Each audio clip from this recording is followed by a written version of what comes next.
Hello students, welcome back to my channel. तो आज हम देखेंगे class 7 science lesson number 4 nutrition in living organism, उसका लेक्चर 2। ओके, पार्ट 2 और लेक्चर 2 देखेंगे। ओके, लेक्चर 1 में हमने डिस्कस किया था न्यूट्रिशन लिविंग ऑर्गेनिज्म में। उसमें हमने क्या डिस्कस किया था, न्यूट्रिशन क्या होता है, ऑटोट्रोपिक प्लांट्स कौन से होते हैं, प्लांट्स कैसे ट्रांसपोर्ट करते फूड और वाटर को थ्रू जाइलम एंड फ्लोएम ना, ये सब हमने डिटेल में डिस्कस किया था। Okay, so let's start with the lecture number 2. In that first we will see the biological fixation of nitrogen, मतलब नाइट्रोजन कैसे फिक्स होता है बायोलॉजिकली। ओके, नाइट्रोजन कैसे फिक्स होता है। आपको एक बात पता है कि प्लांट्स ना डायरेक्टली नाइट्रोजन नहीं ले सकते। नाइट्रोजन N2 ना, N2 वो प्लांट्स डायरेक्टली नहीं लेते हैं, उसे कन्वर्ट करना पड़ता है दूसरे फॉर्म में, तब जाकर प्लांट्स नाइट्रोजन को लेते हैं। See two different types of microorganism can bring about biological nitrogen fixation. Okay, दो माइक्रो ऑर्गेनिज्म है, दो टाइप्स के माइक्रो ऑर्गेनिज्म है। माइक्रो ऑर्गेनिज्म छोटे छोटे ऑर्गेनिज्म, छोटे छोटे लिविंग थिंग्स जो हमें हमारी आंखों से नहीं दिखते, वो क्या करते हैं, दो टाइप के हैं जो नाइट्रोजन फिक्सेशन करते हैं। Root nodules of leguminous plants contain the rhizobium microorganism. See ये आपको रूट नोड्यूल्स का है। लेग्यूमिनस प्लांट्स जो भी लेग्यूम्स प्लांट्स होते हैं ना, ठीक है, लेग्यूमिनस प्लांट्स क्या होते हैं, लेग्यूम्स मतलब जैसे कि वो हो गए चना मटर, ये सब लेग्यूमिनस प्लांट है ना, चना मटर पीनट, ये लेग्यूमिनस प्लांट वो, ठीक है, पीज मटर वो खाते हो ना, वो लेग्यूमिनस प्लांट है। तो मेथी में भी ये जो रूट नोड्यूल्स है ना, ये होते हैं। ठीक है, आप मेथी को कभी मेथी आएगी अभी, तो आप मेथी का जो रूट है उसको ध्यान में से देखोगे तो ऐसे गोल गोल आपको दिखेगा, that is the root nodules. ठीक है, इस रूट नोड्यूल्स के अंदर क्या रहता है, plants contain the rhizobium micro organism. ठीक है, इसके राइजोबियम माइक्रो ऑर्गेनिज्म होते हैं। This micro organism absorb atmospheric nitrogen and convert it into it nitrate compound में। ये माइक्रो ऑर्गेनिज्म क्या करते हैं, उसमें राइजोबियम माइक्रो ऑर्गेनिज्म रहते हैं, वो माइक्रो ऑर्गेनिज्म नाइट्रोजन को लेते हैं और उसको कन्वर्ट करते हैं नाइट्रेट में। Microorganisms like azotobacter are present in the soil. They also convert atmospheric nitrogen into nitrates. ठीक है, सॉइल में भी माइक्रो ऑर्गेनिज्म प्रेजेंट रहता है। एजेटोबैक्टर वो क्या करता है, कन्वर्ट करता है नाइट्रोजन को नाइट्रेट्स में। ठीक है, आगे देखेंगे अभी atmospheric fixation of a nitrogen. Atmospheric fixation of nitrogen, see इसमें हम आपको कुछ इन्फॉर्मेशन वो बता रहे कि एटमॉस्फेयर में कैसे नाइट्रोजन फिक्स होता है। जो लाइटनिंग होती है, ठंडा होता है, जो बिजली कड़कती है ना रेनी सीजन में, वो किस वजह से होता है, दिस कॉसेस, वो क्या करते हैं, जो थंडरिंग होती है, लाइटनिंग होती है, वो एटमॉस्फेरिक नाइट्रोजन और ऑक्सीजन वो दोनों रिएक्ट करते हैं। जो एटमॉस्फेयर में नाइट्रोजन है और जो ऑक्सीजन रहते हैं वो आपस में रिएक्ट करते हैं और वो क्या फॉर्म करते हैं, नाइट्रेट ऑक्साइड NO फॉर्म करते हैं, which is again oxidize to form nitrogen dioxide, और वो वापस से नाइट्रोजन डाइऑक्साइड फॉर्म करते हैं, NO फॉर्म करते हैं। उसके बाद वापस ऑक्सीजन के साथ वो रिएक्ट करता है, ऑक्सीजन के साथ रिएक्शन होता है तो NO2 फॉर्म होता है। नाइट्रोजन डाइऑक्साइड डिजॉल्व होता है रेन वाटर में और उसे कन्वर्ट करता है नाइट्रिक एसिड में, HNO3, that is nitric acid में नाइट्रोजन डाइऑक्साइड रेन वाटर में मिक्स हो जाता है और उसे HNO3 में कन्वर्ट करता है।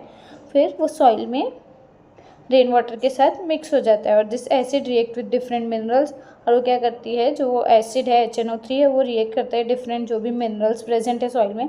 सॉइल में सिर्फ नाइट्रोजन या ऑक्सीजन और भी मिनरल्स रहते हैं ना, सॉल्ट्स एंड मिनरल्स रहते हैं, तो वो HNO3 डिफरेंट मिनरल्स के साथ रिएक्ट करता है और प्लांट यूज़ करते हैं उस नाइट्रोजन सॉल्ट का अपने ग्रोथ के लिए। Okay, now symbiotic nutrition. Symbiotic nutrition क्या होता है पहले हम देख लेंगे। सिम्बायोटिक न्यूट्रिशन मतलब दो चीज़ें रहती हैं, मतलब दो प्लांट्स रहेंगे, एक दूसरे को हार्म नहीं करेंगे। वो प्लांट्स उसे शेल्टर देगा, बदले में वो प्लांट उसे कुछ न्यूट्रिशन देगा। ठीक है, वो शेल्टर है, मतलब एक दूसरे को कुछ हार्म नहीं करेंगे, एक दूसरे को प्रॉफिट ही देंगे, वो उसे कुछ देगा, वो उसे कुछ देगा, दैट इज सिम्बायोटिक न्यूट्रिशन। तो देखते हैं, इन सम केसेस 2 और more than 2 different types of plants live together to fulfil their needs.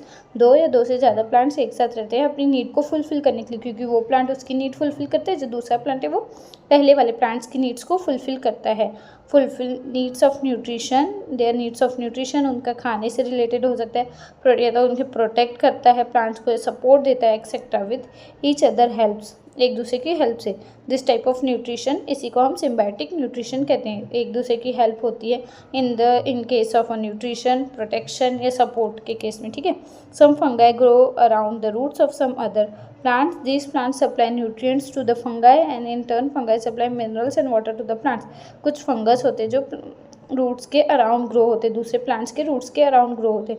तो वो प्लांट्स को क्या मिलता है, दिस प्लांट सप्लाई न्यूट्रिएंट्स, वो प्लांट्स उस फंगस को न्यूट्रिएंट्स देगा। और वो फंगस क्या करता है, उसके बदले में फंगस मिनरल्स और वाटर प्रोवाइड करता है उस प्लांट को। Some fungi and algae live together, the fungi provide water minerals as well as shelter to algae. कुछ फंगस और एल्गा एक साथ रहते हैं और फंगाई क्या वाटर मिनरल्स और शेल्टर प्रोवाइड करता है एल्गे को। In return alga provide food to the fungi, और इसके बदले में एल्गा क्या करता है, उन्हें फूड देता है, उसको फूड दे रहा है। फंगस वाटर मिनरल्स प्रोवाइड करता है और शेल्टर देता है एल्गे को, और एल्गे फूड देता है। हाँ, lichen is an example of symbiosis between algae and fungi. Lichen एक एग्जाम्पल है, मतलब वो एल्गे और फंगाई का मिक्सचर है। लाइकेन में एल्गे भी है, फंगाई भी है, ठीक है। तो सिम्बायोसिस है वो एल्गे और फंगाई के बीच में, ठीक है। ना हेट्रोट्रॉपिक प्लांट्स, हेट्रोट्रॉपिक प्लांट्स क्या होते हैं, मतलब जो दूसरों पर डिपेंड रहते हैं। Heterotrophic plants do not contain, और वो क्लोरोफिल कंटेन नहीं करते। हाँ, do the heterotrophic plants live, वो कैसे लीव करते, फिर from where do they get food, उन्हें खाना कहाँ से मिलता है, क्योंकि वो ग्रीन कलर के नहीं, क्लोरोफिल नहीं, क्लोरोफिल नहीं तो अपना खाना नहीं बना सकते ना। तो have you seen a yellow wire like leaflet climber plant growing on a big tree, आपने देखा है, what its name, first chapter में हमने देखा था ना, फर्स्ट चैप्टर में उसका क्या नाम है, कमेंट बॉक्स में आपको आंसर करना है, ठीक है। वायर लाइक येलो कलर का क्लाइंबर रहता है, दूसरे प्लांट्स पे चढ़ता है, वायर लाइक रहता है येलो कलर का, बिग ट्री में वो ग्रो होता है, उसका क्या नाम है, आपको कमेंट बॉक्स में आंसर करना है। Plants that grow on the body of other plants to obtain food are called parasitic plants, for example Loranthus और कस्कटा, ठीक है। प्लांट्स, यहाँ पर आपको इमेज भी है लॉरेंथस की, ठीक है, और कस्कटा की, आपको पता है। प्लांट्स जो दूसरे प्लांट्स पे ग्रो होते हैं, दूसरे प्लांट से अपना न्यूट्रिशन लेते हैं, ग्रो होते हैं, उसे पैरासिटिक प्लांट्स कहते हैं। एग्जाम्पल लॉरेंथस, कस्कटा, और भी बहुत सारे। Due to absence of chlorophyll the cuscuta is completely dependent on the host plant. Cuscuta में क्लोरोफिल नहीं रहता, क्लोरोफिल नहीं तो वो अपना खाना नहीं बनाएगा। जो होस्ट प्लांट है जिसमें वो ग्रो हो रहा है वो उस पर डिपेंड रहेगा पूरी तरह से। Hence it is said to be completely parasitic plant, इसलिए उसे कम्प्लीटली पैरासिटिक प्लांट्स कहते हैं। You must also notice Loranthus that grow on the trees, ठीक है, लोरेंथस जो कि ट्री में ग्रो होता है, ओके। यहाँ पर कुछ क्वेश्चन है, उसके आंसर आपको देने हैं। Which part of the Loranthus plants carry photosynthesis, कौन सा प्लांट जो है फोटोसिंथेसिस कैरी करता है। Now insectivorous plant, insectivorous plants क्या है, मतलब जो इंसेक्ट को ट्रैप करते हैं। कुछ प्लांट्स ऐसे होते हैं जो इंसेक्ट को ट्रैप करते हैं, इंसेक्ट को खाते हैं। ये हमने फर्स्ट चैप्टर में भी डिस्कस किया था, फिर से यहाँ पे आपको थोड़ा सा डिटेल में है। We have seen how some plants feed upon insect to obtain nutrients, ना, उन्हें न्यूट्रिएंट्स नहीं मिलता है तो वो इंसेक्ट को खाते हैं और उनसे अपना न्यूट्रिएंट्स लेते हैं। The insectivorous, this insectivorous plant generally grow in the soil और water deficiency in nitrogen compounds, ठीक है। ये भी हमने डिस्कस किया था कि मतलब इंसेक्टिवोरस प्लांट जो है उस जगह पे ग्रो होते हैं जहाँ पे नाइट्रोजन की डेफिशिएंसी है, नाइट्रोजन की डेफिशिएंसी है, तो वो अपने नाइट्रोजन की नीड को कैसे फुलफिल करेंगे, वो इंसेक्ट से, ठीक है। The plant body of the Drosera burmannii has a flower-like appearance. It grow close to the ground. Its leaves are attractive pink और red in color. क्या बोले, ड्रोसेरा बर्मनी, उसका जो लीव्स है वो अट्रैक्टिव है, पिंक और रेड कलर का है, with hairs at the margin. See, आपको हेयर्स दिख रहे हैं मार्जिन पे। Droplets of a sticky substance found at the tip of the hair attract insect, वो स्टिकी सब्सटेंस एकदम ऊपर पाए जाते हैं ताकि उससे इंसेक्ट अट्रैक्ट हो। The scientist Johannes Burman identify this plant in Sri Lanka in 1737, hence the plant is name after him. इन्होंने, इस साइंटिस्ट ने, जोहानेस श्रीलंका ने 1737 में इस प्लांट को आइडेंटिफाई किया था, इसलिए इसका नेम है, क्या नेम है, ड्रोसेरा बर्मनी, ओके। ये क्या करते हैं, इंसेक्ट को खा जाते हैं, इंसेक्ट से अपना न्यूट्रिशन लेते। कुछ प्लांट ऐसे होते हैं ओपन रहते, वो इंसेक्ट उसमें आया बैठा तो वो क्लोज हो जाएंगे, वो इंसेक्ट से अपना न्यूट्रिशन, नाइट्रोजन की नीड को फुलफिल करेंगे तो उन्हें नाइट्रोजन मिलेगा और वो सर्वाइव कर सकेंगे, okay. No saprophytic plant, saprophytic plant का एग्जाम्पल है फंगस, मतलब जो डेड और डिकेइंग ऑर्गेनिज्म से अपना खाना लेते हैं। देखेंगे हम इसमें, plants which obtain the food from the dead and the decaying bodies of the other organism are called saprophytic plants. Saprophytic plants मतलब प्लांट्स जो जिनको फूड मिलता है डेड और डिकेइंग बॉडी से, मतलब मरे हुए जानवर हैं उससे वो अपना न्यूट्रिशन लेंगे, सड़ा गलत चीज़ है उससे अपना न्यूट्रिशन लेंगे, खाना लेंगे, उसे सैप्रोफाइटिक प्लांट्स कहते हैं। Various type of fungi like mushroom and yeast are saprophytes. Fungi secrete digestive enzyme on the dead remains to digest और break down the carbon compound. क्या करते हैं, various type of fungi like mushroom है, yeast है, saprophytic है। Fungi क्या करता है, सीक्रेट करता है एंजाइम कि कहाँ पे डेड रिमेन्स पे फंजाई क्या करेगा, सिक्रीट करेंगे एंजाइम डेड, जहाँ पे डेड चीज़ें, डेड ऑर्गेनिज्म है उस पर, ताकि वो ब्रेक डाउन हो, वो चीज़ें सड़े, तो वो सड़ाने में भी हेल्प करते हैं। The resulting solution is absorption to obtain nutrients, और क्या है, उनको वो न्यूट्रिशन वहाँ से वो ले लेंगे और उसे ब्रेक डाउन करने में भी हेल्प करेंगे उस ऑर्गेनिज्म को जो डेड और डिकेइंग है।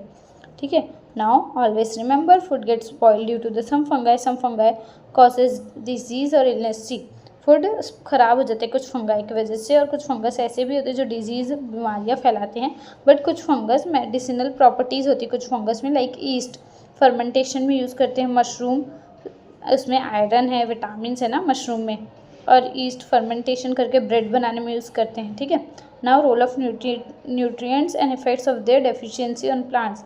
रोल न्यूट्रिएंट्स मतलब क्या रोल है वो न्यूट्रिएंट्स का, लाइक नाइट्रोजेनिक न्यूट्रिएंट्स है ना, मतलब खाने से वो उनको मिलना ही चाहिए प्लांट्स को भी। ठीक है, तो क्या काम है नाइट्रोजन का, important component of protein, chlorophyll and cytoplasm. Important component of function, क्या काम करता है, प्रोटीन का मेन कंपोनेंट है, वो नहीं रहेगा तो प्रोटीन जो उनके बॉडी में है वो भी नहीं रहेगा। क्लोरोफिल एंड साइटोप्लाज्म का भी मेन कंपोनेंट है। अगर वो कम हो गए, डेफिशिएंसी हो गई, तो क्या इफेक्ट होगा, retard stunted growth, yellowing of leave, growth slow हो जाएगी, लीव्स येलो होने लगेंगे। ओके, ना फॉस्फोरस का क्या काम है, कन्वर्ट करता है लाइट एनर्जी को केमिकल एनर्जी में, लाइट एनर्जी केमिकल एनर्जी में कन्वर्ट होती है। ओके, अगर नहीं रहा तो क्या होगा, अब लीव जल्दी फॉल होंगे, फ्लावर्स लेट ग्रो होंगे, रूट्स की ग्रोथ स्लो हो जाएगी। पोटेशियम का काम क्या है, नेसेसरी फॉर मेटाबॉलिक, जो भी डाइजेशन है, मेटाबॉलिक एक्टिविटी है, उसमें हेल्प करता है। और अगर नहीं हुआ तो क्या होगा, स्टेम वीक होंगे, लीव्स येलो हो जाएंगे, मुरझाने लगेंगे, और कार्बोहाइड्रेट प्रोड्यूस नहीं करेगा। मैग्नीशियम क्या करता है, क्लोरोफिल को प्रोड्यूस करता है। क्लोरोफिल पिगमेंट है, कलर है, जिसकी वजह से ग्रीन कलर आता है लीव्स में, स्टेम में। अगर नहीं हुआ तो क्या होगा, ग्रोथ रिटार्ड होगी, स्लो होगी, ग्रोथ रुक जाएगी या तो स्लो होगी, और लीव्स येलो हो जाएंगे। आयरन वो भी क्लोरोफिल प्रोड्यूस करता है, लीव्स को येलो कर देगा अगर कमी हो गई तो। मैग्नीशियम हार्मोन्स, प्लांट्स में हार्मोन्स होते हैं कुछ, जैसे हमारे बॉडी में भी हार्मोन्स होते हैं, प्लांट्स में भी हार्मोन्स होते हैं, वो प्रोड्यूस करता है मैग्नीज। अगर वो नहीं हुआ, उसकी डेफिशिएंसी हो गई, तो लीव्स में ऐसे स्पॉट डॉट डॉट हो जाएगा, ग्रोथ रुक जाएगी। जिंक का काम क्या है, हार्मोन्स को प्रोड्यूस करना, एंड देयर इंटरमीडिएट्स, और उनमें जो रिलेशन है उन्हें मैनेज करने का काम करता है जिंक। नहीं हुआ तो ग्रोथ रुक जाएगी, लीव्स येलो हो जाएंगे। ओके, तो यहाँ पर लेक्चर नंबर 2 का एक्सप्लेनेशन ख़त्म होता है। इसका नेक्स्ट पार्ट हम कल देखेंगे। ठीक है, न्यूट्रिशन इन एनिमल्स, एनिमल कैसे न्यूट्रिशन लेते, कैसे वो खाना खाते हैं। ठीक है, तो लेक्चर नंबर 2 यहाँ पर ख़त्म होता है। अगर आपको वीडियो यूज़फुल लगी तो प्लीज़ बच्चों वीडियो को लाइक, चैनल को सब्सक्राइब और अपने दोस्तों के साथ ज़रूर शेयर करो। तो मिलते हैं नेक्स्ट वीडियो में, तब तक के लिए बाय बाय बच्चों।